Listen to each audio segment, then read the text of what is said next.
Betty! Betty, it's Jimmy!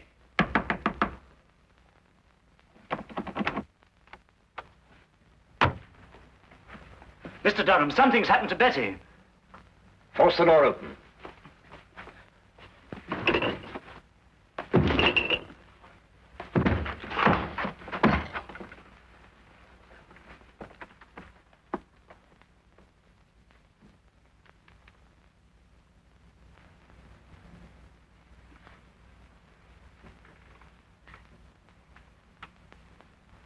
The singing violin.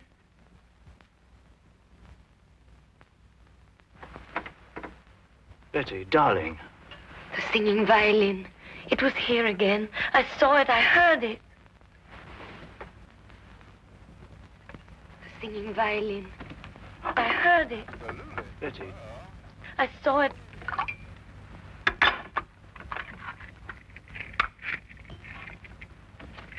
Give her one of these. It's the sedative Dr. Marino left for her.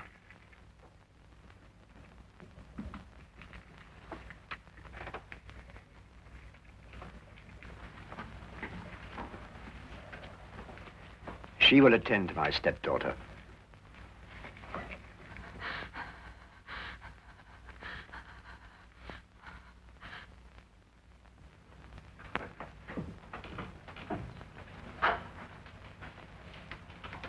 Perhaps you wondered, Willand, why I invited you to my home as my weekend guest. I thought our coming marriage, Betty's and mine, had something to do with it, sir.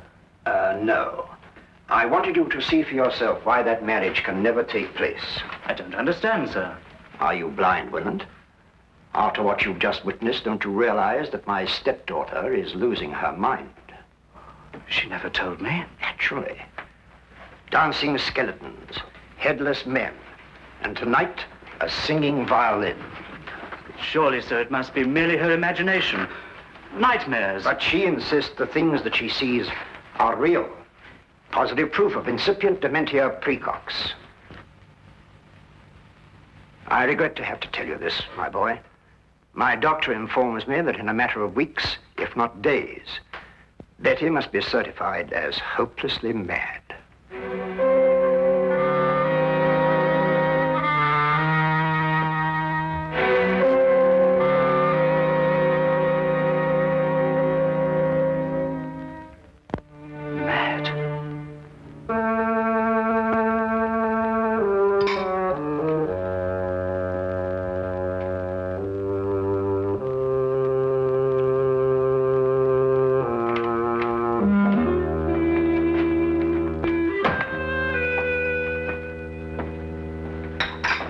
Finished, sir? Yes. Get out the Thompson file, Wilkins. You know that hatchet killer. Yes, sir.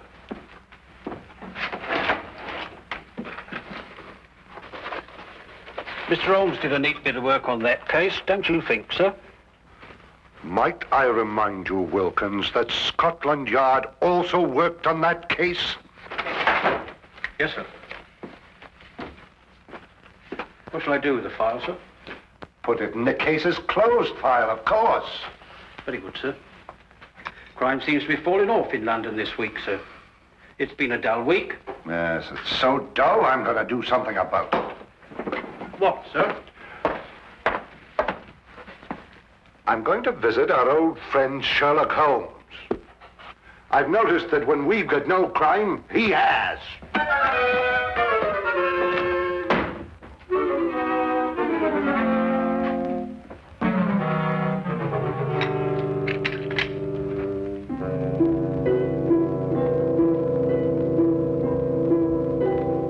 A beautiful girl having hallucinations. A worried housekeeper. An austere stepfather. A heartbroken boy. A gloomy old house in a quiet section of London. That was one of the most bizarre and terrifying cases ever to challenge the talents of my extraordinary friend, Sherlock Holmes. We were plunged into it one drowsy day in mid-September when murder, sudden and brutal, came calling. What was that? Sounds like a shot from the street.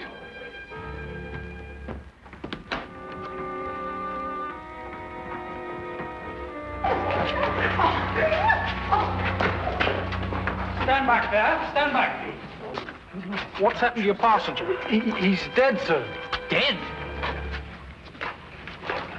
True enough. He's been shot.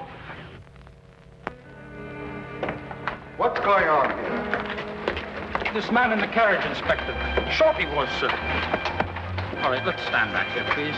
Stand back, please. Stand back. Let's move along here, please. Please. Stand back, please. Move along here, please. Please stand back.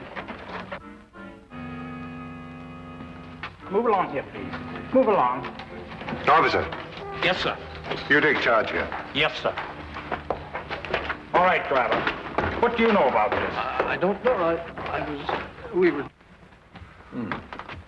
We were about to have a visitor. Where? What do you mean, where? Yes, a young man, but he was murdered before he reached here. Murdered? How do you know?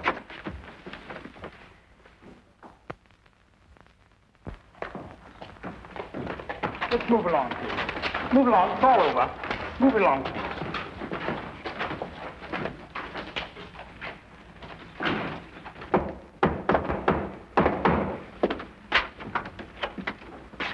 Oh, hello, Lestrade. I've been expecting you. I didn't know myself I was coming here until a few minutes ago. I suppose you also know why I came here? Murder. Both Dr. Watson and I heard the shot. I observed part of the proceedings through the binoculars. This was found in his pocket. Sherlock Holmes, 221B Baker Street.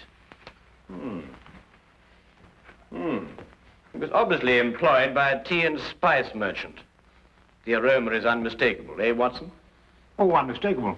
The boy's wallet gave us some further information. His name was James Winant. He lived at number 5 Crestwood Place. He was employed by Stackhurst and Durham, tea and spice merchants. Stackhurst. Stackhurst. Does the name mean something to you, Holmes? Well, it should. Stackhurst and Durham appears in almost every tin of tea sold in England. What was young Winant's business with you, Holmes? Winant. Durham. Ah. I've never heard of Winant before. Were you able to ascertain anything from the cabby? No, one of the passers-by heard him say, "The singing violin." The singing violin? No, that can't mean anything, I'm sure. Can't mean anything, Lestrade. Well, now, of course not. Get your hat, Watson. Well, where are we going, Holmes? To interview the murderer of Jimmy Winant, of course. You mean to say you know who killed him? Of course I do. Don't you?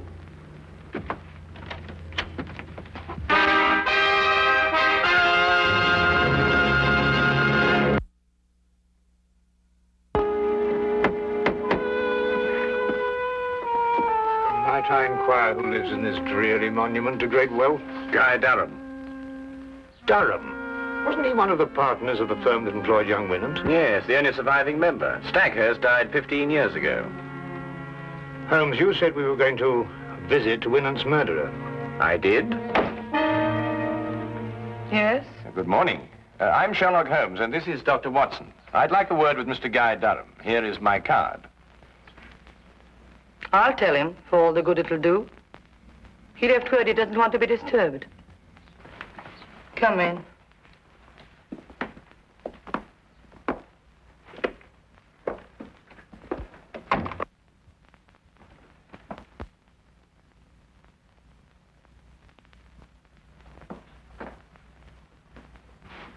Oh, permit me, madam, to congratulate you on your new position.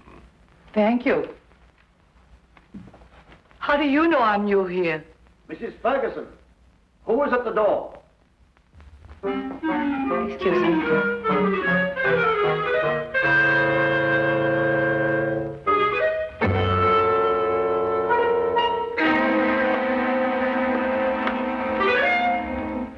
How did you know? Well, she was unfamiliar with the position of the curtain cord. She obviously hasn't been employed here very long. Oh, obviously. I'm sorry, sir, but Mr. Durham can't... What is the meaning of this? I'm sorry, sir. They pushed in before I could stop them.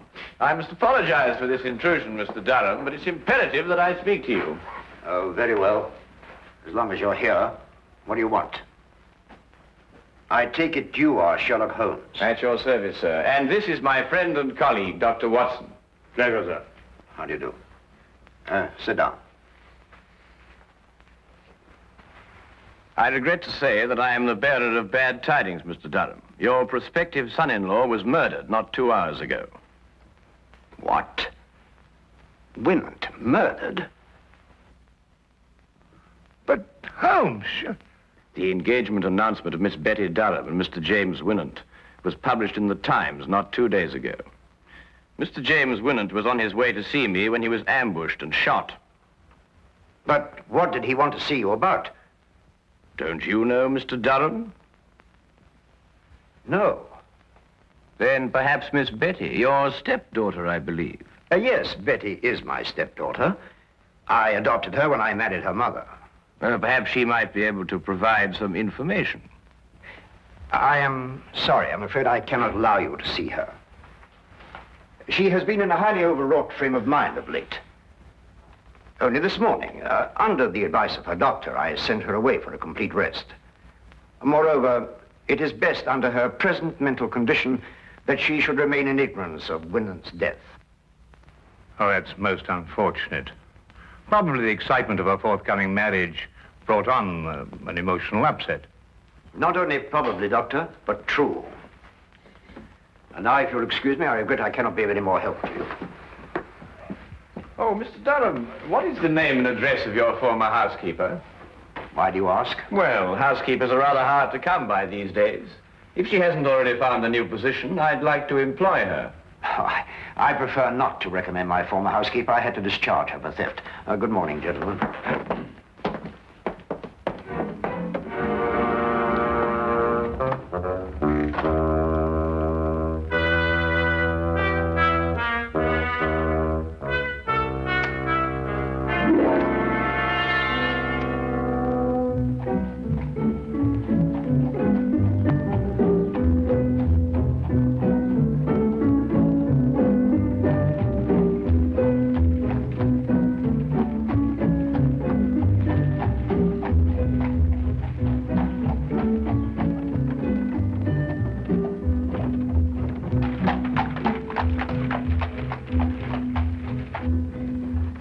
You believe Durham is the murderer, Holmes? Yes. Why are you so sure? Well, 15 years ago, Horace Stackhurst died in extremely mysterious circumstances. Stackhurst? Would that be the Stackhurst of Durham's firm? The same. Shortly after Stackhurst's death, his widow married Durham. And the widow is Betty's mother, I presume? Indeed, she was. But the mother herself died within a year, and Betty inherited a great fortune. Durham was appointed guardian until such time as Betty married. Oh, I'm beginning to understand. Tell me, Holmes, have you solved the mystery of Winant's dying words yet? The singing violin? Oh, well, that's really very easily explained, Watson, now that the... here we are.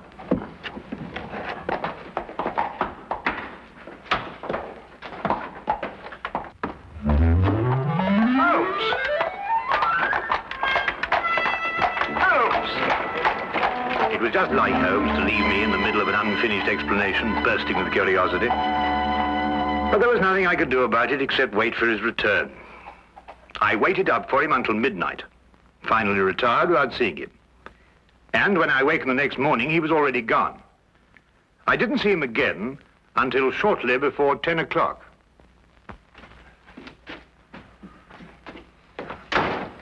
Hello, where have you been? Do you mind going to the window, Watson? What? I've got a surprise for you. Oh, Go on. all right.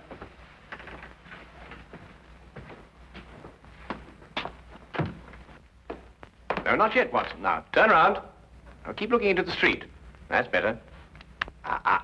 Now. Won't be a minute now. All right. Turn around.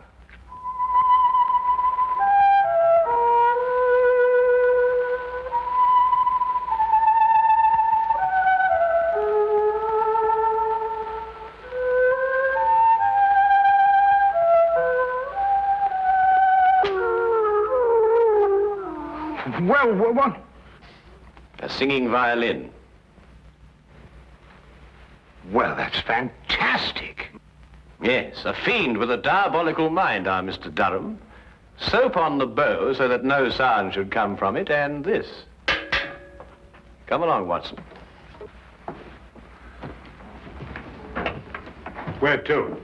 To complete a plan which this time only you can effect. Oh, really? After you.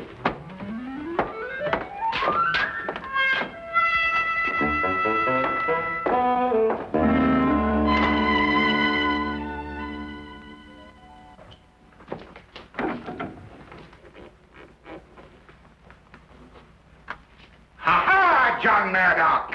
So I found you at last, eh? What? You've been making advances to my wife, and I am going to thrash you within an inch of your life! Wait a minute.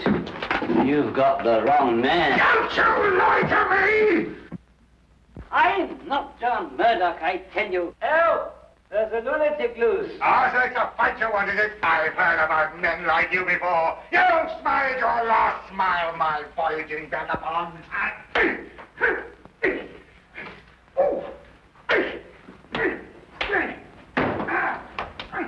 My answer is final, Durham.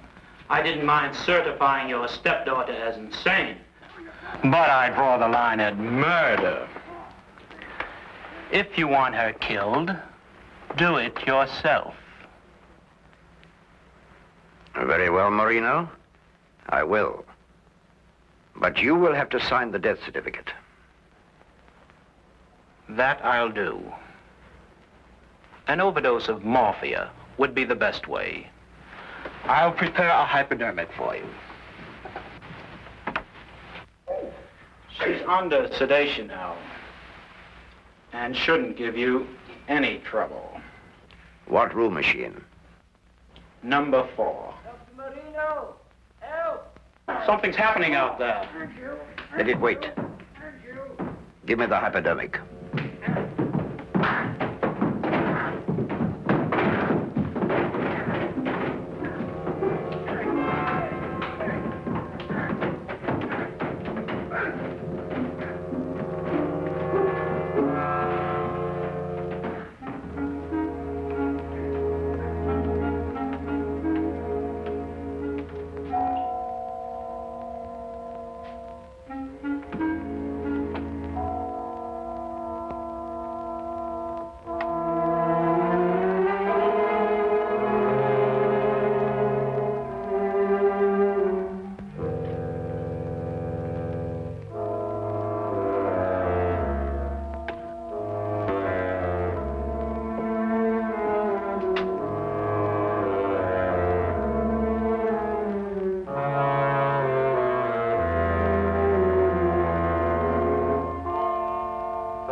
hear me?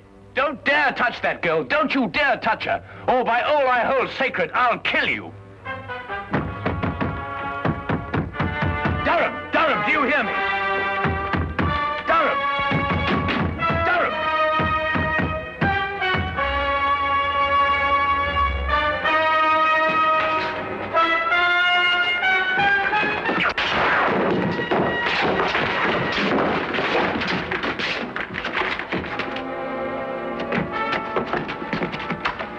Are you all right, Holmes? The girl, is she all right, Watson? Just drugged. She'll be all right. Well, what kept you so long? Dr. Marino brought up reinforcements. When I came here and answered your summons, I found Dr. Watson fighting with 4 men. Must say he was holding his own. Now, will somebody please tell me what this is all about? Nothing would give me greater pleasure, Inspector. May I introduce Mr. Guy Durham, your murderer? What?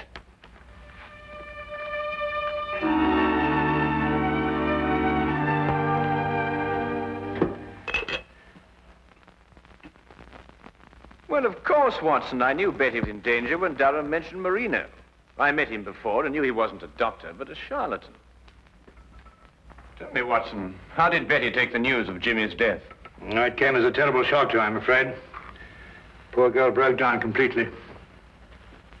Well, she's young. She'll recover. And youth has a way of overcoming tragedy.